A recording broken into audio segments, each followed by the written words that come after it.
we are waiting for possible more people, could we maybe introduce ourselves? Okay, well, I can start. I'm Simon Winberg from Electrical Engineering. And, well, I've got a lot of interest in engineering education. So that's one of the reasons why I'm here. Okay, thank you. Well, I'm Michael Clark. Just about to graduate from the Computer Science Department, the MIT, which is for non-computer scientists, Masters of the Upper. And my interest in today's event is dual. Firstly, I've never heard that there was a Master's in software defined radio, so I'm kind of curious about that because some of the stuff that I'm doing involves that sort of equipment.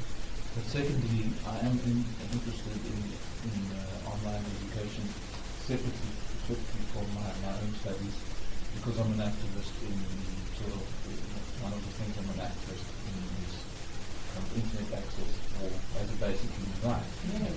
And one of the reasons why internet access should be a basic human right is so that people can get access to education. So I'm interested in that angle too. And I'm actually currently doing the online course about the Unbundled University office. Oh, you're doing it? Oh, great. So very nice. Yay. I've already done the first week's Excellent. activities. I'm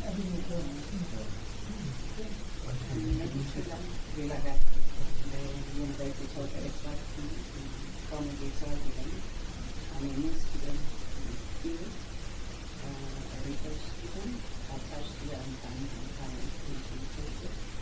Don't know much about it. So the main reason I'm here is to learn about from you. Hello, my name is Educator. I work here in Celebration and Teaching. I'm really interested around how an interpreted unbundling and this kind of unbundling of the lecturer and the functions around that, and what kind of drove that choice, and how sometimes we unbundle and then we find ourselves rebundling.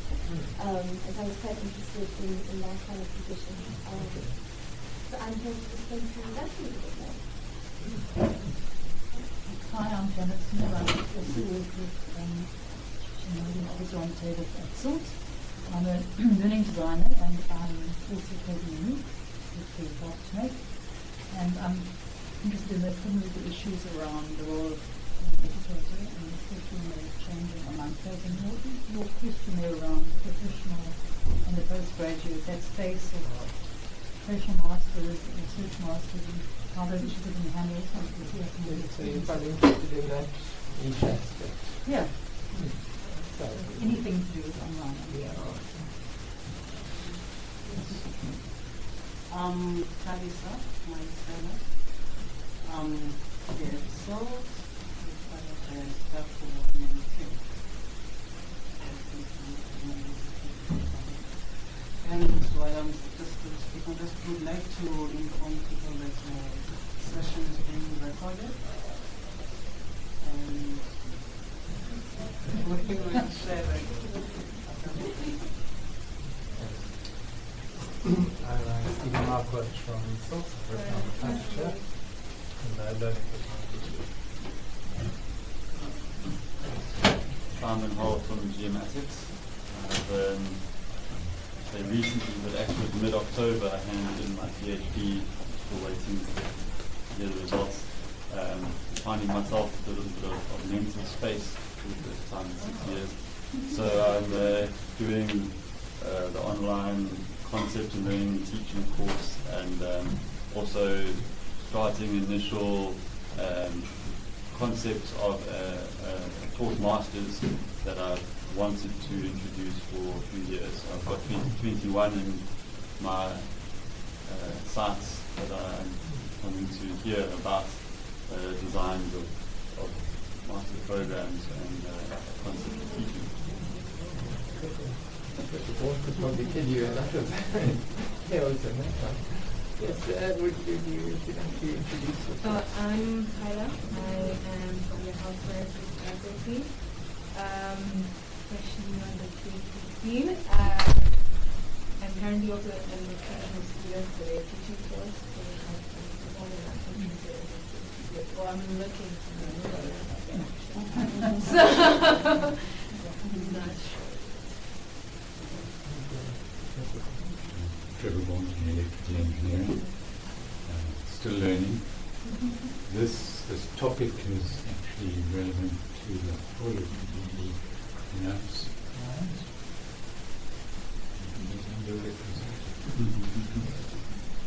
Okay, thanks. Well, let me get going.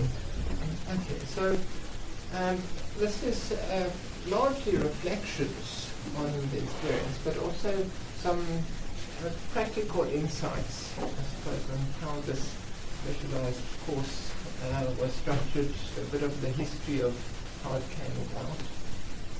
But this is only one course within a program, so it's within the MN Telecoms program that we offer. It's open to, of course, it's open to all the postgraduate students. Okay, so I'm going to bore you with outline. Okay, so we all know there's this changing landscape of higher education. Things are much different from what they were a couple of years or decades ago. So this concept of unbundling higher education I'm quite enthusiastic about. So this idea of going from the university, where things are all kind of centralized and the knowledge is somehow stored there or imparted in that area, to the concept of a multiversity. This concept was really caught on 1963 by Carey, was the vice chancellor. I'm sure some of you know this history already, but he identified in his university that things had changed quite a lot. It was no longer a university where all the structures were as they had been for many centuries, but it was more a collection of smaller departments or schools, more schools, and also satellite areas.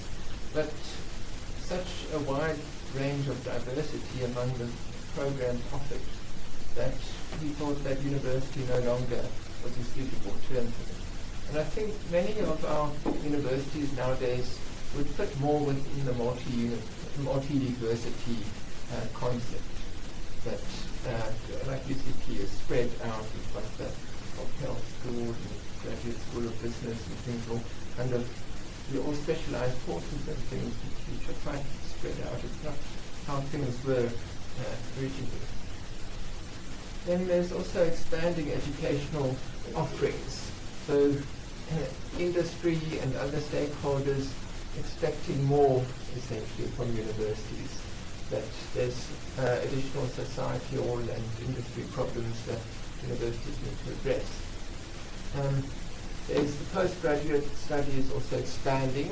It's no longer expanding, no longer preparing students for academia, for a kind of theoretical ivory tower existence, but more allowing specialized training programs which support industry, as well as greater specialization throughout. So even with undergraduate programs, we're looking at how can we get students coming out of there with a range of, you could call them minors, or kind of areas that they're more specialized in than perhaps other students in the same program. So those are two aspects that I'm really connecting in with. Okay, so this is this concept of specialization. There's a general concept, the general understanding of it is as provided by the Oxford Dictionary, which is the process of concentrating on and becoming expert in a particular subject or skill. So you all might agree with that. That sounds very much like what specialization is about. So it's kind of delving into disciplinary depth. So you getting some kind of interesting, let's say a PhD niche topic, and you just hammering down, digging down into that aspect. Okay, then there's actually another form of specialization, which is, specialization at depth, I've explained. So you delve in deep, so you are going into complex issues within a discipline. Then there's specialization as integration. So this is a different type or different animal of specialist, and it's more very interdisciplinary, but that interdisciplinary might not be at like broad differences between the disciplines where they're pulling things in. That interdisciplinarity might be more within, for example, the broader area of electrical engineering, but it might be focused areas that one needs to know quite a lot about, but you're connecting those areas and you're forming something new. And that's what this specialization is about. That you're integrating theories from essentially different specialized fields in order to come up with something new. Okay, so in this paper, we're really looking more at specialization as integration. The course that I'm looking at in particular is software-defined radio, as you've identified. And this, I would say, is very much specialization by integration. So there's a whole lot of aspects from different fields that both fields of computer science and electrical engineering that one's kind of pulling together in order to come up with a new specialized field. Okay, what exactly is software-defined radio? I know most of you probably don't really want to know, but I'll tell you anyway. Yeah. Okay, so when I first, so maybe I'll give you a little bit of history why this course came up first off.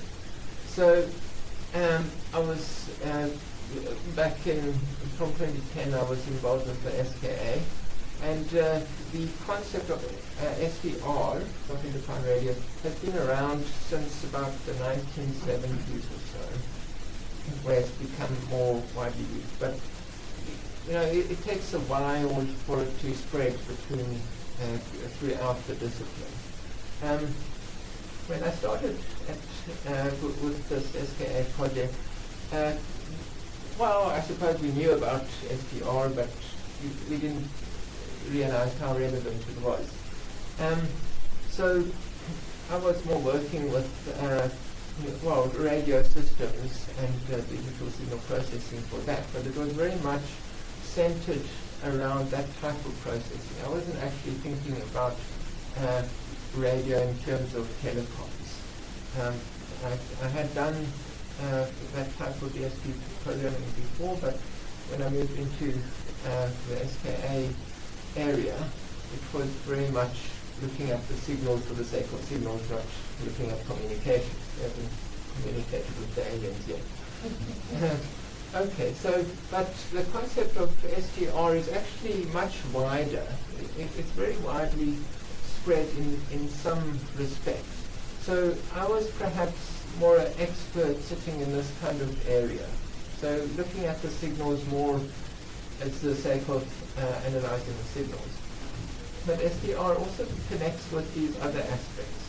Cognitive radio and SDR kind of goes very closely together. Cognitive radio is this aspect where you've got, let's say, an intelligent radio system which is always surveying the frequencies that it can operate at and seeing when is a good time to transmit, what frequency should I send stuff on, what are the least used frequencies. Okay, that's a very summarized version of cognitive radio. But cognitive radio and SDR goes very well together. There's a lot of work in that field. Then there's also telecoms. Now, telecoms was a little bit of a latecomer actually to SDR, but it has now taken off as essentially the most popular area of SDR work. And they're using the technology in base stations to be able to make them more upgradable, so you can go from like 3G to 4G without having to replace a lot of the hardware. So there's lots of benefits. But what I'm trying to get at is that STR has this kind of wide coverage, but there are very specific areas that it is drawing on. So I was more working in that space. And when, so I was approached by both STR and my colleague, Prof. Lodlaw. He had heard about this STR term and he was keen on somebody to teach it. So he chatted with me and I said, oh, that sounds like just the sort of thing that I worked on anyway, so it shouldn't be any problem for me to teach it. So same as last words. then you can imagine you got landed with coordinating the course. Okay, but then after that, I kind of said, okay, maybe I should look more into detail on what exactly is meant by SDR. And then I found that actually it connects to a whole lot of things, not just analyzing the RF signals. So that, I'll go quickly through this. So essentially the SDR has three components. It's the software side, which, the radio side, so it's a radio system. Okay, I was very confident with the radio system design, all of that was fine. In terms of design physical radios.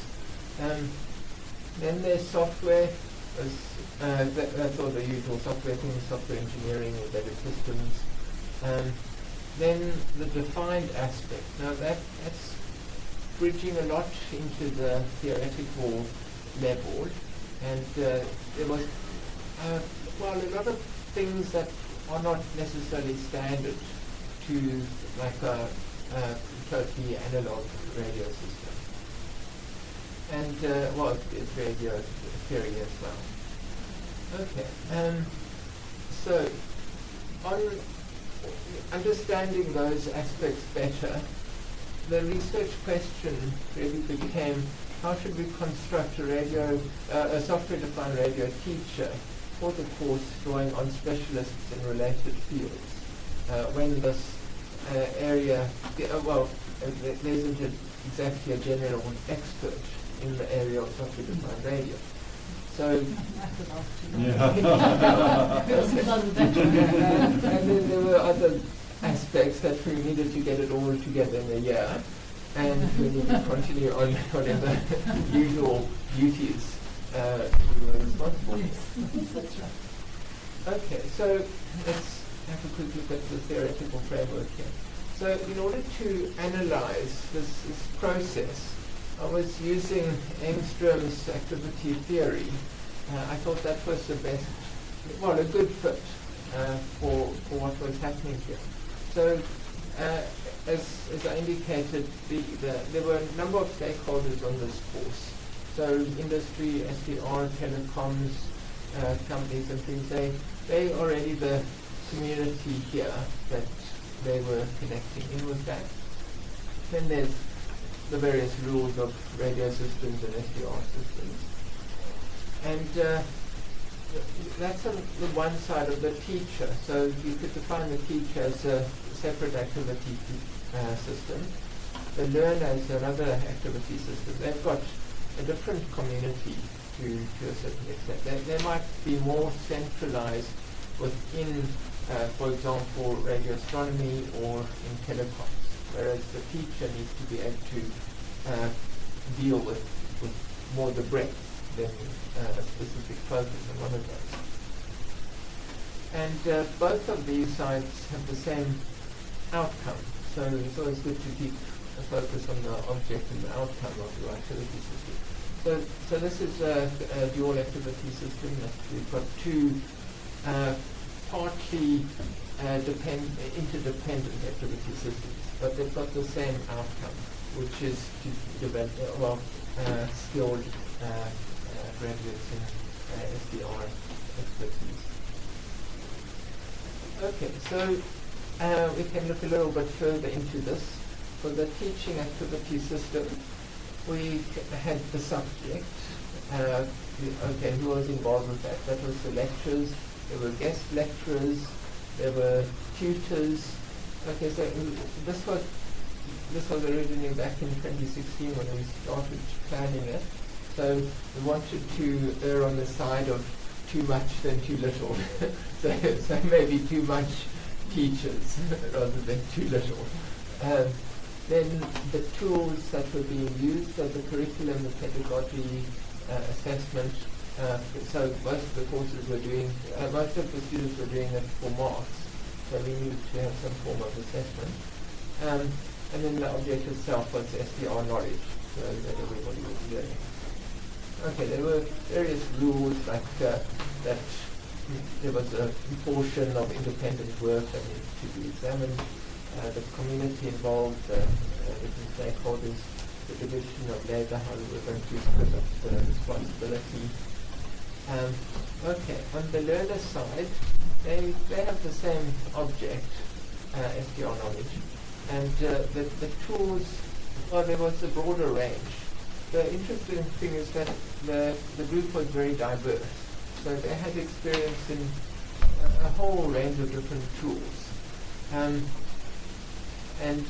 they were more central to a particular community, and their rules were well, different types of rules that they were operating by, and the division of labour was a bit different, so they had learning tasks to do and assignments to complete. Okay, so from this we can also have a look at the knowledge that's involved here.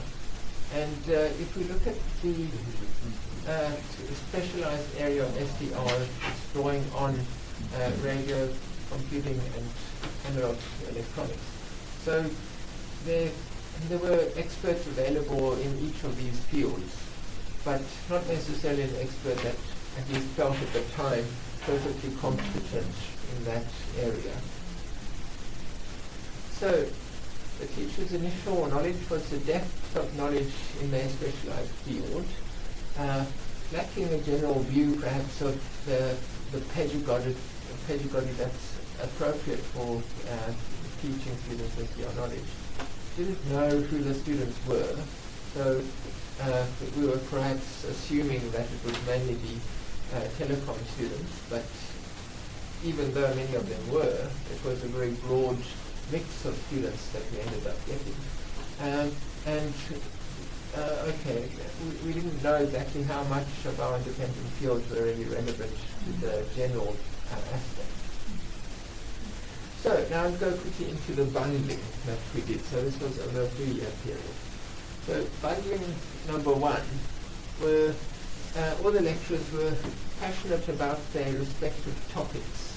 And well, some could speak more at length or for too long on their particular interest area. So part of it was that they were feeling very confident about that aspect. So they wanted to focus on their competence area as opposed to maybe moving more into this kind of breadth of SDR. Okay, some topics took a long time to deliver. Some of the lecturers' topics were too specialized. They kept too closely within their specialized area. Okay, I know this is a bit crazy, but in all it was 7 lecturers. So it was block lectured for 5 days, and that was almost, well, it was actually mainly 3 lecturers who did most of it, but there were some extra ones who just kind of put in a few things. And we had 2 invited speakers, one from SKA and one from telecoms industry. Okay, but added with this aspect, this first delivery, was high stress levels all around. So none of us were totally feeling confident about what this animal was turning into. Okay, so yeah, just on that slide I was trying that the things are kind of getting drawn out into the different areas. Okay, so this assembled educator was, so I call it the king of the tomb kind of thing. You're kind of bringing people down into the depth of this specialized area, and it's kind of isolated from the broader topic. Okay, so you've got a teaching structure where there's okay, the rules are quite tightly bound on these sides, so you're getting too much pull into specific areas, specific disciplinary areas. And we found this due to the isolated inputs, so different lecturers not really integrating so well with each other. It was essentially a kind of lopsided system. You didn't have that kind of breadth that I think was more desirable. Okay, for bundling 2, so that was our first take. In bundling 2, it was a smaller number of lecturers involved, and it was, we consciously tried to move away from this teaching in silos approach. So not getting stuck in the silos and trying to integrate the different areas that were being taught. Also making better use of peer learning approaches. Okay, so thus we cut down the number of lecturers at which we had 4 and 1 invited speaker. So that's sounding a little bit more manageable. Okay, and also multimodal teaching. So in 2016, the students really enjoyed the opportunities for class activities and working on, we were using MATLAB and other tools, and they really enjoyed that aspect. So we thought, well, let's put more of that in. So this was really maintaining better connection as well between the two areas. So it's not getting drawn out into each of the lecturers' area. Okay, so in terms of reassembling the educator, it was more towards an integrative and peer learning approach. So the community aspect started to dominate a bit too much. So more specifically, the community of learners.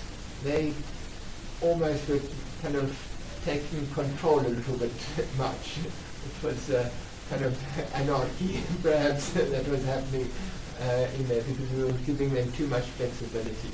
So they were finding kind of interesting routes to explore.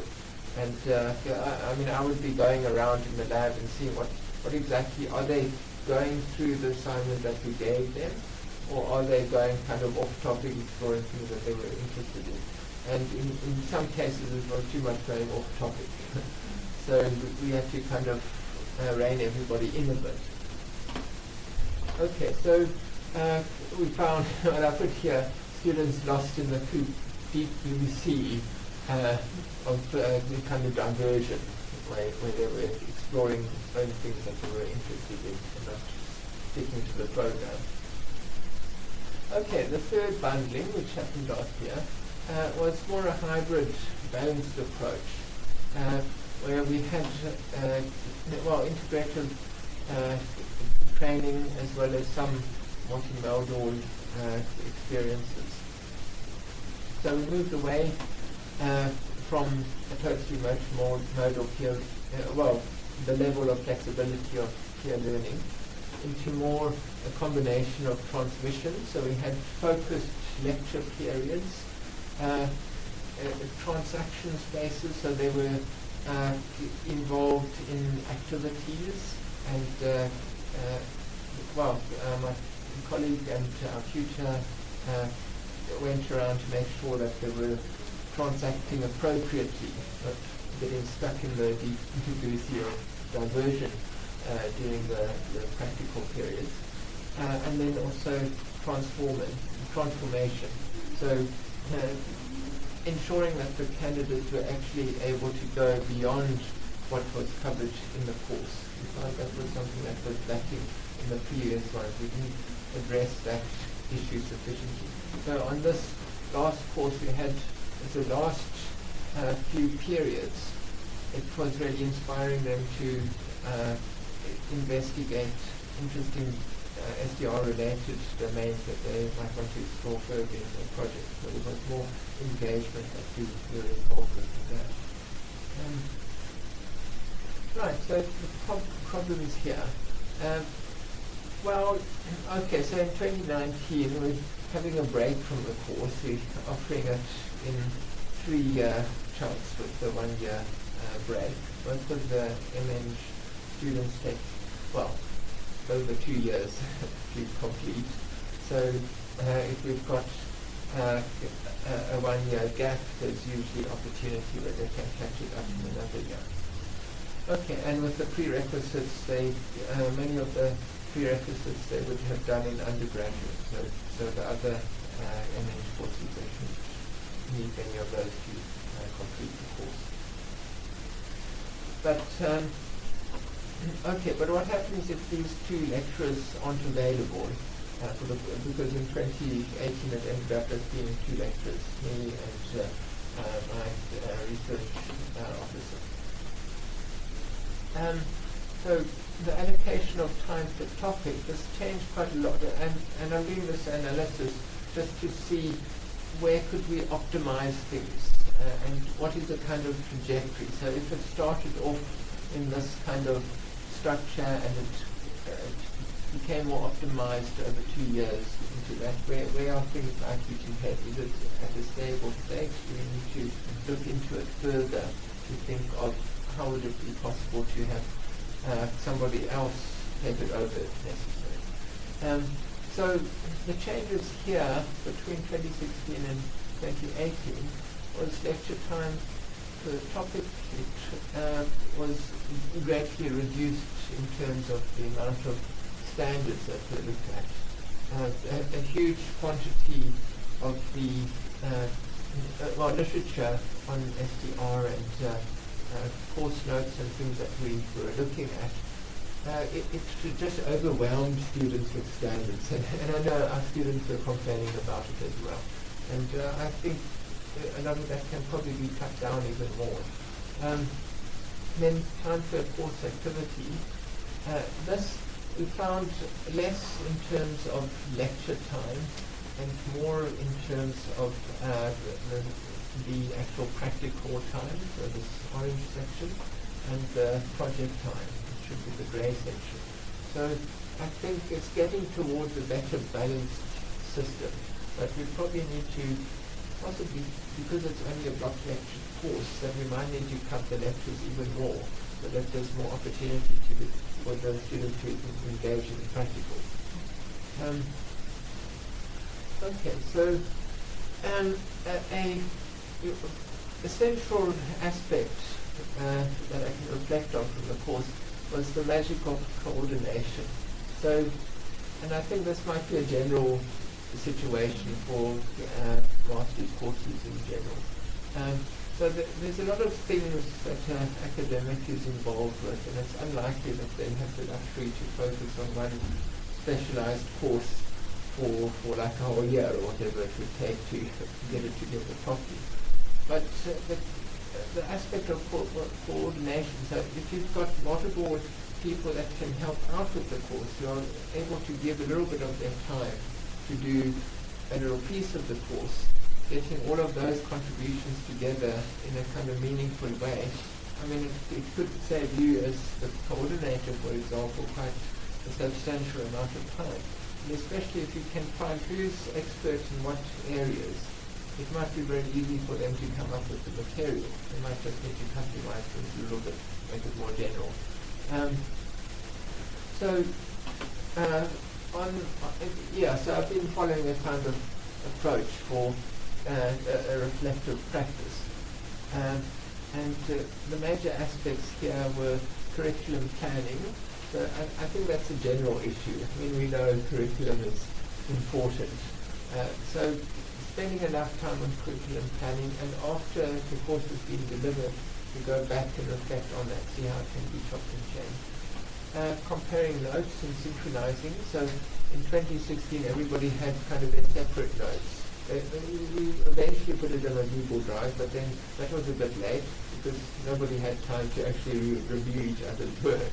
We should have. I know we should have. but that didn't happen. So that aspect is probably need to account for a good couple of days at least to review each other's work before you deliver, before it's kind of run time for the course. And then consolidating. So we did find that there were people kind of duplication, and even though the duplication was perhaps more specialized by those who were presenting it, I think the effort on consolidating it would have been a wise choice. And then agreement. And this is actually quite an important thing. So essentially agreeing amongst your colleagues not to take time from other lecturers. So not to go over your time allocation, and then everything kind of moves up. So on some of the days we were ending at like 6:30, and we had promised the students that no, we should be able to end by 4 or 4:30, and you'd have maybe no problem with traffic. That was famous about it. But we did get that. In 2018 we were generally able to end before 5 o'clock. And I think that was a big piece of that was a consolidation and agreement that in 2018 it was only in the postdoc we kind of agreed not to eat up each other's time. Okay, so there were other aspects that were overlooked. The booking of labs and venues. In 2018 we actually had a huge turnout, and we didn't have enough space for them. We only found out kind of a few weeks before the course was actually delivered how many people there were, and so the accommodation was a bit cramped. People were sitting around the edge of our seminar room. I mean, that's no fun. And then they were having to work on PCs on their laps. So we did find a kind of satellite venue where they could go and work on projects, but it wasn't great. Okay, purchasing equipment, that was a bit stumbling block too, because lead times and things are quite long for some of the equipment. And proper correspondence with the students. Okay, so this is a summary of what the two structures looked like. So in 2016, things were a bit bloated in various areas. And things like, the design of 6 elements was mostly of done anything about radio. This is quite an instrumental part of the whole radio chain. And somehow that got squeezed because people were eating up each other's time. It got squeezed into a little tiny piece. And this piece of prototyping was also squeezed rather long. And then digital filters and wireless protocols especially were totally bloated beyond what was really needed. Then when we look at 2016, things are much more, you can see the history aspect hasn't changed really. We've got more tools. We start right away with tools. And everything is somewhat better balanced. And we've greatly reduced the antenna bases. So here antennas were a huge amount, but we didn't really need so much. So we found that first offering was quite a bit of a bloated mess, to be honest, I suppose. The 2018, I think that all fitted together much better. It's not perfect. So the puzzle pieces, I think we forced them together, put super glue on the bottom, but it's kind of looking better now. And the students have, the reviews for last year were considerably better than in the previous year. In both previous years. Okay, so from this we've kind of identified what we've all learned, especially I kind of learned what exactly are the more generalizable SDR skills and the kind of subjects that would be focused on, the different rules and community aspects that we can build upon without having to necessarily waste unnecessary time on it. Okay, so I think we've developed curriculum and the course delivery that's more responsible as well as responsive to what the specific needs are. We know the type of student better now, the people who attend these courses. And I think we can address what they really want to get out of the course in a better way. Okay, this is the reassembled educator. Okay, so me and my colleague,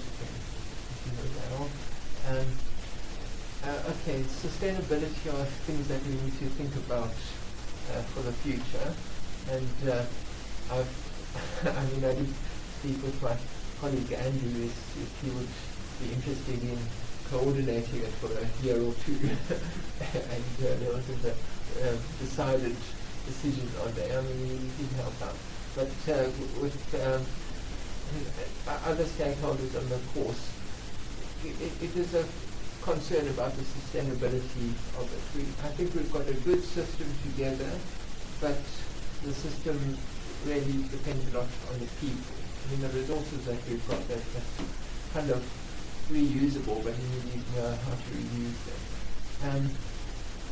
Also, the need to determine suitable compromises. I think that we need to work on more, so that we kind of more clear and focused on the knowledge that we deliver, so that students come away with more precisely what they were expecting, or what we told them. Okay, so ideas here are rotating the teachers, learners returning to teach.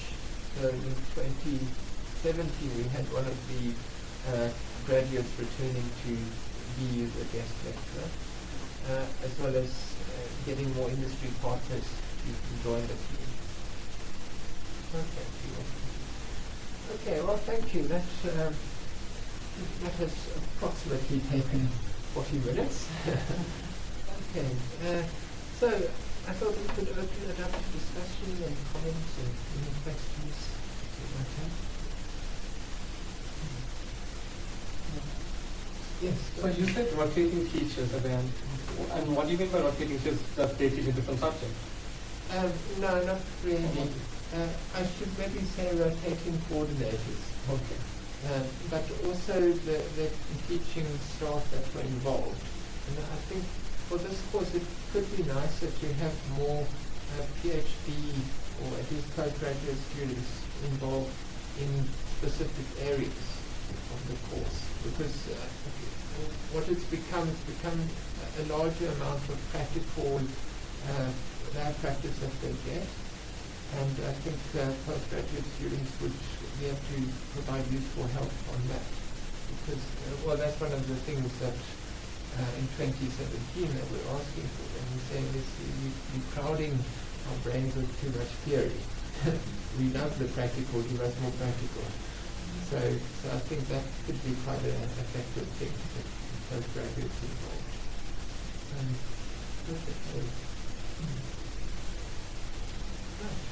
When you were showing us how the course had changed in different years, I think it was the 2018 one where you said that you'd found it necessary to cut back on distractions or people going off on tangents. Yes. But immediately after that you said that you introduced a sort of a facility to enable people to aim for things in the future outside of the course.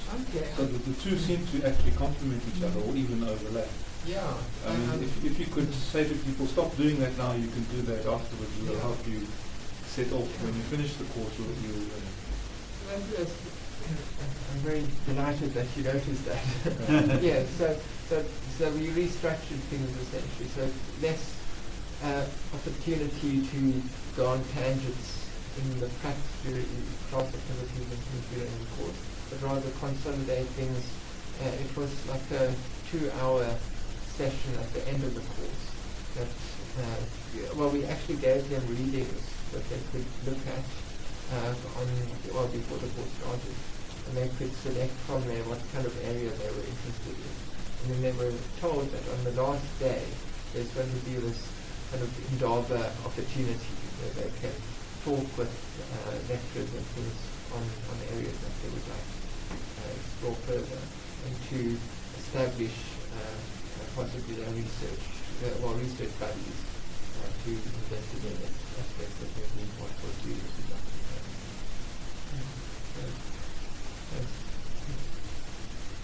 So now I'm interested in your idea of the unbundled and rebundled of the educator, because when you first described it, you were saying that discipline doesn't exist. It's this amalgam of different areas of knowledge that you sort of have to teach from in that section. So then obviously the point you made about you need experts who've got that deep knowledge in that area who find a way to that centre where there's common overlap. So but then you were saying you're reducing the number of lecturers to make it more coherent, and less of lots of people getting input. So then are you then saying that those individuals like yourself become new disciplinary experts because you've had to learn, if it didn't exist, you're saying that knowledge wasn't available in one person, it was because there's an expert in whatever it's called. It's kind of, you could say repackaging into specific people. But then it seems like difficult then to have a rotating. It seems like you've created a new disciplinary expertise. So how would you then pass it on to some other person who hasn't done that 3 years of kind of teaching yourself in a sense to integrate and then teaching others? Yeah, so I thought it was a very interesting description you gave. Well, the situation is not perfect, but I mean, maybe we've kind of consolidated things too much, and but from what we learned in 2016, we know at least what is not such good figures to do if you are drawing on a whole multiple number of discipline experts. So I think from that expertise, we're better able now to make decisions on how, if we need this in the future, that we can more effectively structure the course based on these disciplinary experts. No, it's not a perfect solution. No, it's interesting because I think a lot of people are going to that space into teaching across multiple disciplines. People need that. So people you don't have human beings really occupying the space mostly. So you have to sort of find a way of integrating while teaching a team. And maybe it will be something that is kind of non-stable system where it's kind of going consolidated and then expanded to a lot of people. It sounds like you ought to develop some approaches to the pedagogy. You were saying you could introduce 3 or 4 teachers now because you've got a good idea of what works. Yes, exactly. So I think that was useful learning.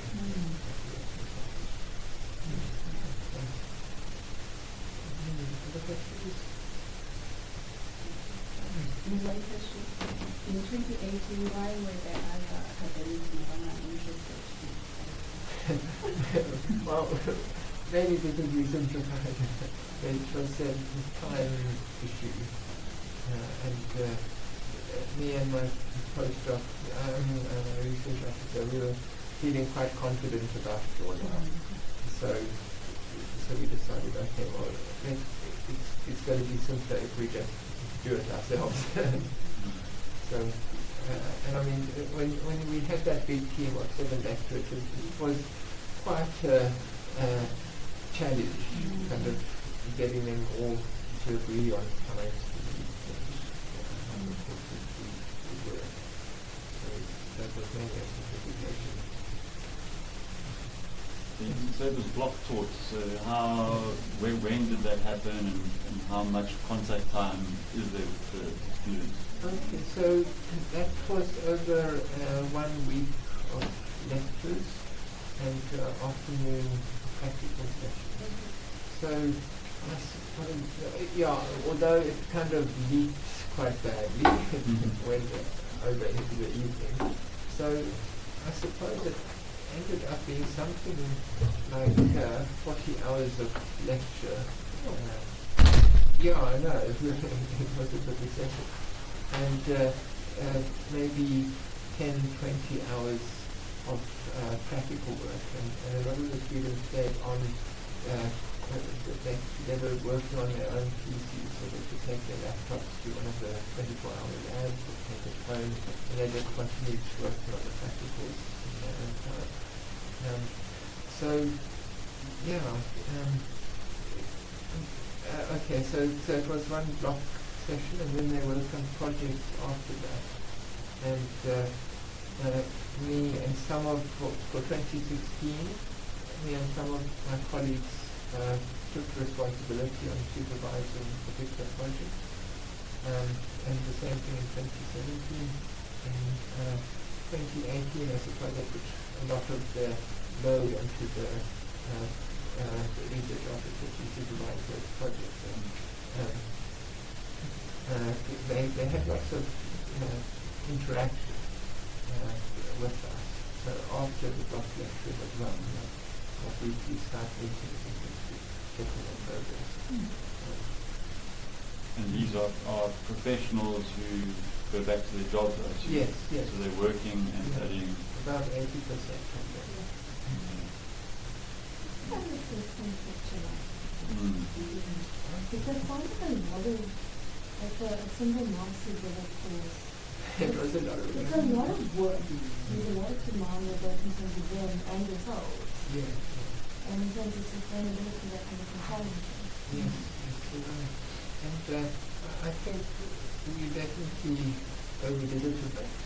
And we probably have to kind of backpedal a little bit on that side. Because I know many of the students were finding it difficult to complete. So the assessment is an exam, which is, it's 60%, and the project is 40%. So they need to develop a little prototype or simulation. You need to demonstrate it to me and all my colleagues, and we will assess that and the report that they write. So yeah, it was quite a bit of work. And so how many credits was the course? It was 20 credits. 20 200 hours. We have tried to plan it to get comfortably within that time frame. So 30 hours of lecture and the rest of the time of the project on the ground. Yes. And there's a lot of reading that they have to do as well. It's really interesting to how many people are creating at the moment you and your research officer are doing a lot of the training for students, a lot of kind of putting it into together. And I wonder if there isn't some way to redistribute some of that. Maybe students who use some kind of tool, like some kind of online learning space. And there's something to hold proposals. Yeah. So if you can't be there, for example, the space continues to be somewhere, even if you've got to get someone in to teach you there. Yeah. That's a great idea. I think it's quite a lot of effort to get that out. Yeah. Last year we were thinking of constructing a online course for that, together with, I actually had it working where some of these tools that they were working with, they could connect in remotely and use it. But just getting it all together and online was too much. There wasn't enough funds available to kind of hire anybody to help with that. So we stuck with that.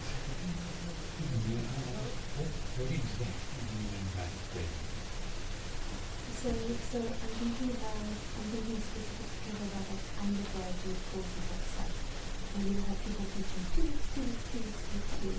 And with me the threading is both a kind of academic knowledge activity, how do the different pieces of the discipline, the pieces of the project fit together, but it's also a kind of affective communal activity. How do you create a consistent, coherent classroom space for students to be part of? And I think so long as one of them, a solo lecturer on the course or a as a present course convener, we don't think about it, we just do it very automatically. But the minute you've got distributed teaching, 6 or 7 lecturers, or the minute you're no longer the person running the course, you're on sabbatical or whatever it is, then that issue of clearing often just disappears, it goes out entirely, it goes back to chunks of stuff in a sort yourself out kind of space. That's what I'm thinking about. It's not very technical term, I'm sorry. I'm sure there's a technical term for it somewhere. I just want to make a comment on that. So I wonder the way to do threading is, we have similar problems, is through either through workshops or tutorial questions, where there's some sort of way where it's not for marks necessarily, right? We haven't really taught them the connection yet. But through the question they see the connection of what they're using. And that takes away the effort from teaching the threading. Individual person,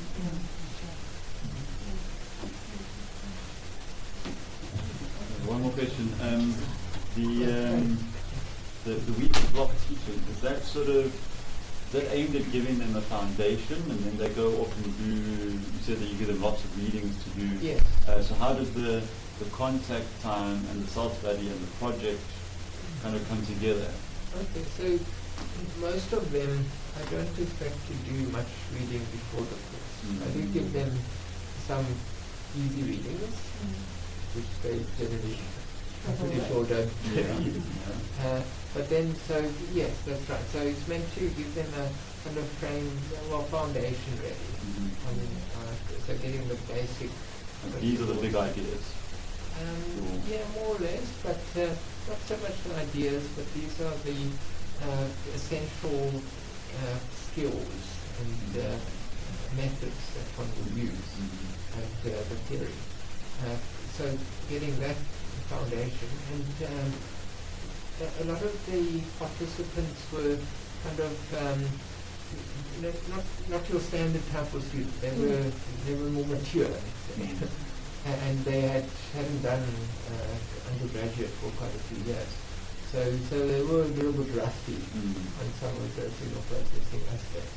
So we did realize that in 2016 ahead of the time, and we put in various things to build that up. So essentially those lectures getting them up to the level that they need, and then using project-based learning so that they could take that further and really consolidate the techniques. And then having the exam there as the big stick to make sure that they're actually doing stuff. Okay. So I saw that you also had training for tutors. Yes. So you also had them.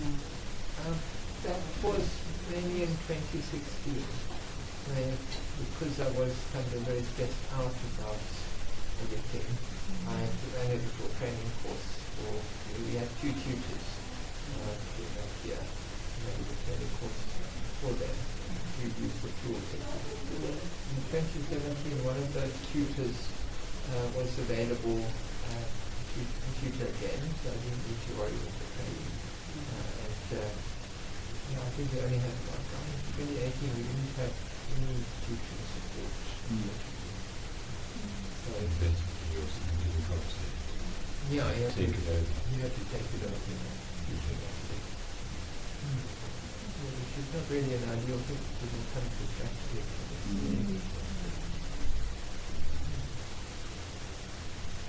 Okay, thanks everyone.